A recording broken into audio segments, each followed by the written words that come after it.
Chapter 367.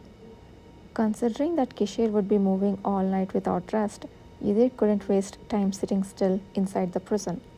He had no intention of sleeping anyway, and his mental fatigue had subsided thanks to the unexpected visitor. Yidhir glanced at Robel, who was still sleeping, then rose from his seat. Adjusting the cloak over his shoulders, he checked for any presence around him, then exerted strength to grab the bars of the jail. A suffocating sensation spread through his chest as the space widened just enough for one person to slip up. When he went outside and returned the bars to their original position, only an empty jail cell remained, as if no one had ever been there. Normally, it's something I wouldn't even have to move my hand for. He quieted any noises and hid his body in the shadows as he began to survey the third floor of the underground. He had speculated that there were almost no prisoners trapped on the third floor since it was quiet. But looking closely, it seemed as if there had never been anyone there except them. Perhaps the first floor is for petty criminals, the second floor is for serious criminals, then the third must be a space for others. The soldiers had said that this place had been around for nearly 1,000 years. That meant it had been created almost as soon as Tenu had appeared. It must have been that the situation was so chaotic back then that so many prisoners were needed, even though the empire hadn't been around for long. Though he wasn't particularly interested in ancient history and didn't know much about it, the fact that there were so many prisons relative to the size of a city could not be a good sign. He thought the book that Pruel had given him might have more detailed information, and at that moment the face of the person who had given him the cloak and the warm stone also came to mind. Normally, at this time, they would be wrapping up their day in their respective places. Before going to bed, Kishir always read his received letters again or inspected his sword. In front of Yidhir, it was just wrapping and tying the sword sheath.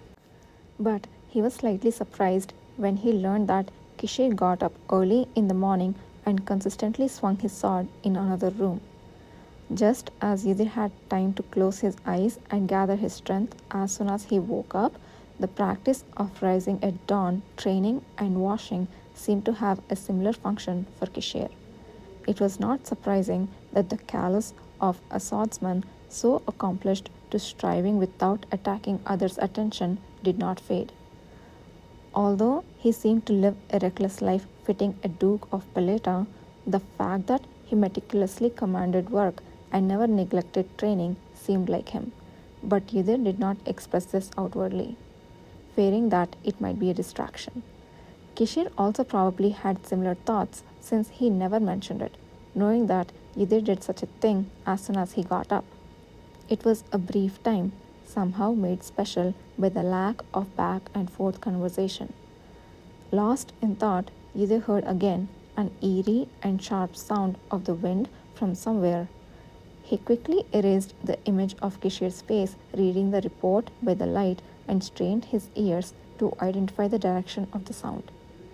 The distant scream mixed and distorted as it passed through the long, rough crevices of rock definitely felt alien compared to an ordinary wind sound. It sounds like something that would happen if you don't close the door properly during a snowstorm in winter. But now it's not winter and this is a deep underground place. Something is definitely strange. After the sound ceased, Yidhir changed his direction. For ordinary people, it might have been hard to discern, but with experience in tracking targets, it was not difficult to find the direction with such traces. A short while later, Yidhir arrived at a point he deemed closest to where the sound had come from. Is this the place? It was the end of an empty corridor. The cells nearby were vacant, and naturally, there were no signs of human presence. However, something about the location bothered him. If there were a fourth floor, the stairs would have been located around here. The prison had been constructed in such a way that the stairs were placed at opposite ends on each floor to counter any potential escape attempts.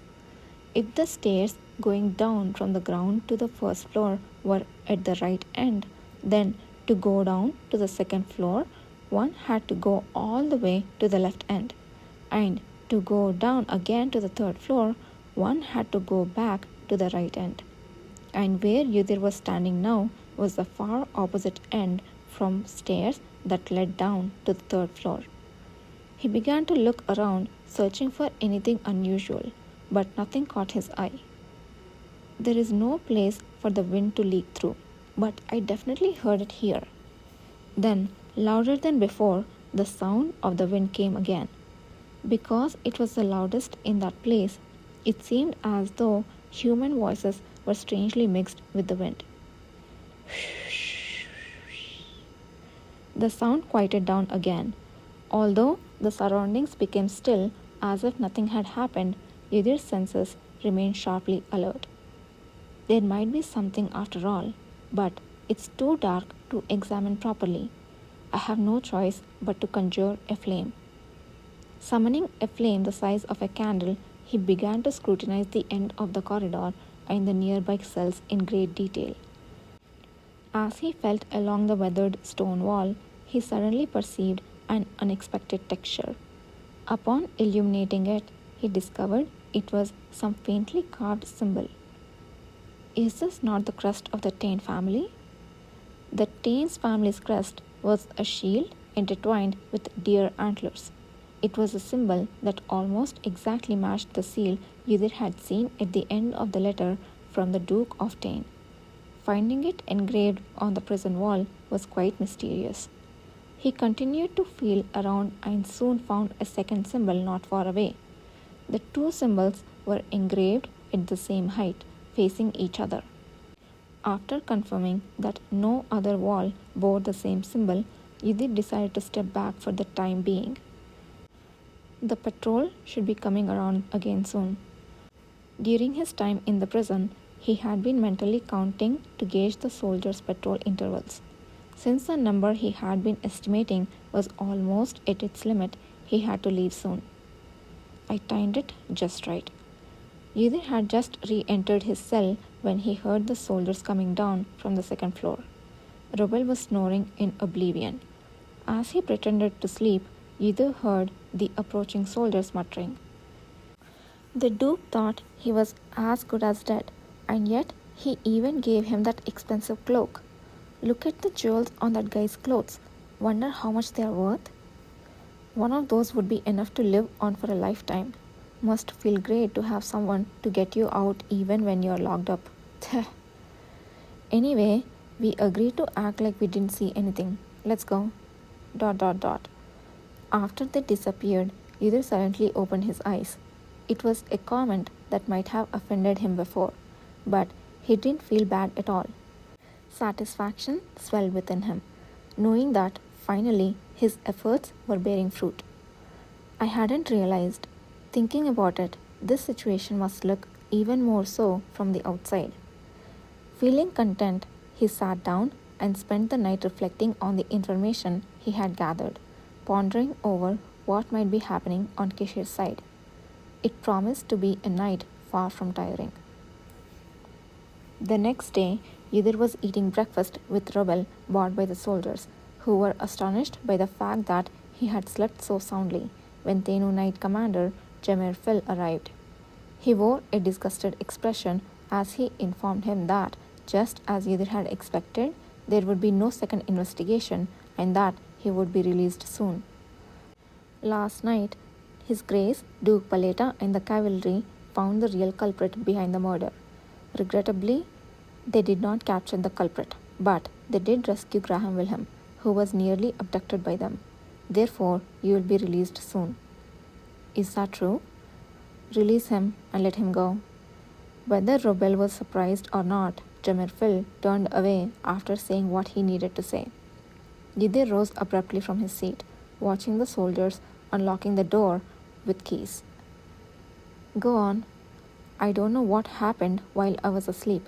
Suddenly? So quickly? Seeing Yudir, who was not surprised at all, Rebel seemed to want to ask something, but he closed his mouth, perhaps conscious of the soldiers. When they stepped outside the prison, those who had been waiting greeted them enthusiastically. Yudir, you're out. Sleeping in a cold place for the night. Home is still the best, right? Huh? Ever was not seen, but a substantial number of other familiar faced members had gathered.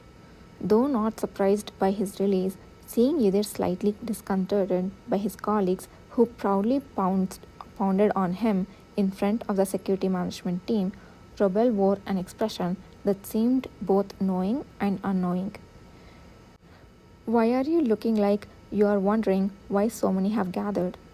Finn Eldor, standing at the front, grinned mischievously and slapped his arm for the first time in a while. Yudir said that garbage is to be cleaned up after everything is done, so we have come to clean it up. Let's go. The cavalry members charged unanimously at the Tenno Knights, resonating with Finn's words. Get out of the way, the commander said he is going to make a cavalry investigation headquarters here, so make room. This is our place now. We are taking the chairs, one for each person. What? What's going on? Before the bewildered knights could react, the cavalry members rushed inside the security management team with a cry, an air of determination not to let anyone stop them. As Yudir looked on impassively, someone standing beside him chuckled. My assistant's prediction was spot on. Of course, the real beginning is now. Commander, Kishir pulled Yudir's shoulder, directing him towards a carriage on one side. Where are we going? We have been working all night. Isn't it time to rest? Let's talk on the way. The Peleta Knights led Robel, who looked bewildered, towards another carriage in the back. Yudir, along with Kishir, climbed into a carriage and left the security management team, heading back to the mansion of Baron Wilhelm.